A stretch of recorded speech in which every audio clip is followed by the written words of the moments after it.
Diddy and Clive Davis, have they ever had anything past business? Because to me, they seem to mirror each other behavior wise. Like to me, they both got like that dark energy around them. Mm-hmm. But I almost wonder, like, well, damn, did they ever have anything sexual? I just wondered that, man, because they're very. I know some guys who worked personally with Clive Davis, and they had to leave him before they hurt him. So, I would say, and maybe I'm wrong, that if you tried it with them guys, why you didn't try it with him? Right. But most likely, some of the fairy tales that you've heard, we're gonna get rid of that bullshit. Like the fairy tale they told you that Clive Davis, saved Puff after he was thrown out of Uptown Records by Andre Harrell. That was a bunch of bullshit, man. What I'm saying to you is Clive Davis, the web around him, the network that he's created, it's a network of evil, period. It's a pure network of evil. Anybody that disagrees with him in business ends up dead. Bad Boy Records has been a huge success for years, but now an ex-bodyguard has come up with alarming charges against Diddy. He claims that Diddy financed his label by engaging in sexual favors with Clive Davis. The music business is reeling from this bombshell accusation, and many are asking if it is true. Is there anything else the former bodyguard spilled about Diddy's tumultuous rise to fame? Tim, I wonder, Diddy's Bad Boy Records is home to superstars like the Notorious B.I.G. and Usher, and he has achieved great success as a record producer and label owner. How, though, did he manage to become so successful so quickly? Jaguar Wright, a singer, provides insight into Diddy's influence and fortune. When questioned about the friendship between Diddy and Clive Davis, Jaguar and Gene Deal came up to share the key to Bad Boy's success. Gene's reply, though, will leave you speechless. Diddy's tight friendship with music industry mogul Clive Davis has been credited as a major factor in his meteoric climb to fame at the tender age of 23. Clive Davis is well known for his groundbreaking music productions, but these days he's getting more attention for his sexuality and personal life. Clive's first 2 marriages ended in divorce, so he decided to look into his feelings for men. I opened up myself after the failure of my second marriage, never having had anything with a man, to see, could I be attracted to the person and not the gender?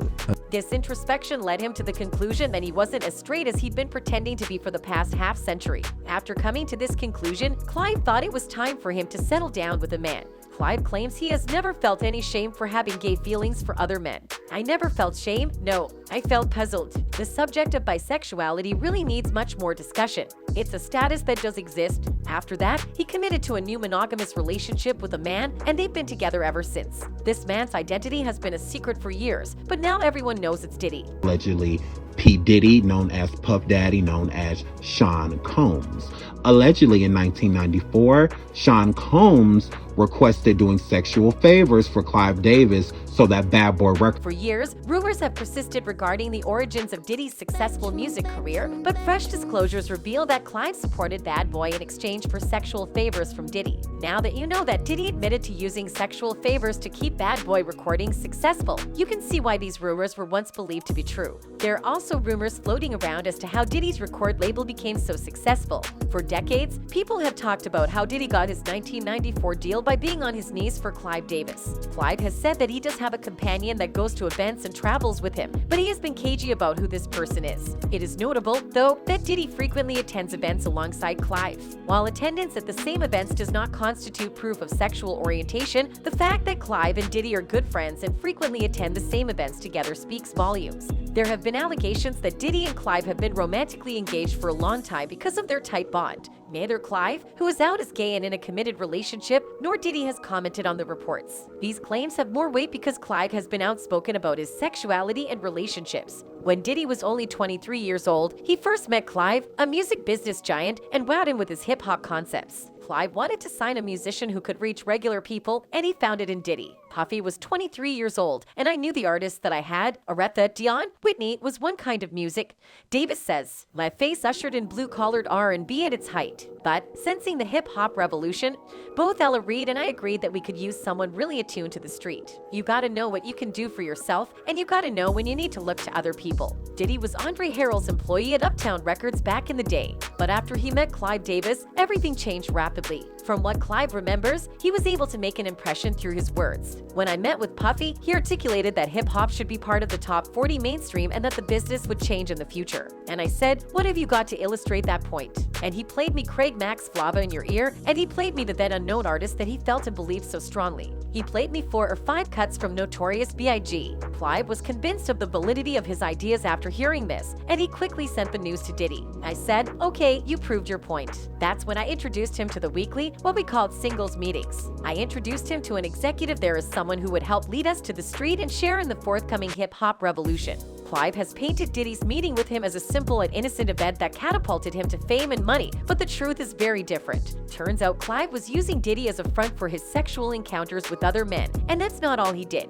Clive's track record shows that he invests in young musicians by guaranteeing them success. Diddy appears to have avoided being cast aside during his connection with Clive, as Clive assisted him in launching Bad Boy Records and provided financial assistance for the label for many years after their breakup. Clive has been more forthcoming about his sexuality than Diddy, who has chosen to keep silent. Yet, he has been seen acting in ways that are consistent with his being gay, therefore, there is reason to suspect that this is the case. And soon enough, history repeated itself when Diddy supposedly became Usher's mentor when he was only 10 years old, just as Clive had been for Clive. Usher, then 14 years old, moved in with Diddy under the guise of being an innocent protege. We have evidence that Diddy unwittingly revealed details about his connection with Usher. Despite his best efforts, it was now too late to conceal his mistake. Several conclusions and speculations were used to capture the scene. Despite Usher's refusal to reveal any juicy details about the interior, the audience continued to speculate.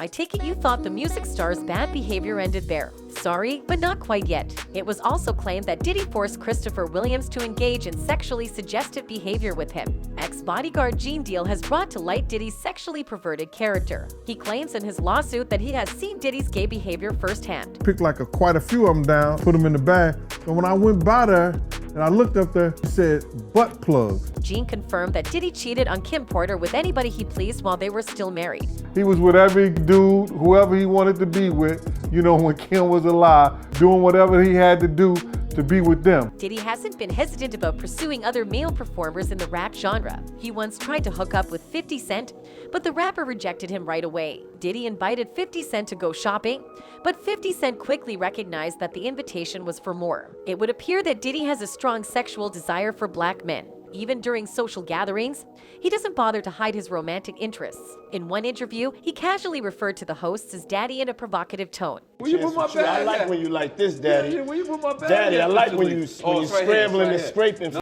Another video of his, this time released openly on Instagram, shows him calling a black man daddy as the man swims around in the pool without a shirt on. Diddy is not only able to act seductively with men in public, but he also doesn't care if his peers find out he's sleeping with them. In addition, a thug named Keith D, who mixes with the celebrity set, once witnessed Diddy and a man acting suspiciously at a party. Many believe that Diddy was pressured into performing sexual favors for Clive in order to keep his career and record company afloat. Someone on Twitter said Sean Diddy Combs was given his bad boy imprint by artist Clive Davis, who is openly gay. What Sean had to do for riches is not uncommon for successful black men in entertainment and politics. All that glitters is not gold. Run your race. Let the next man run his. Another added, I also think Clive was a sex freak. Something is not right, and he mentored Diddy. We can all see that Diddy has been doing sexual favors for Clive in exchange for financial support for Clive's label for quite some time. But it's evident that he and Clive will continue to lie about it. The hints and evidence, however, are plenty. That's all for now, folks. Goodbye, and see you later.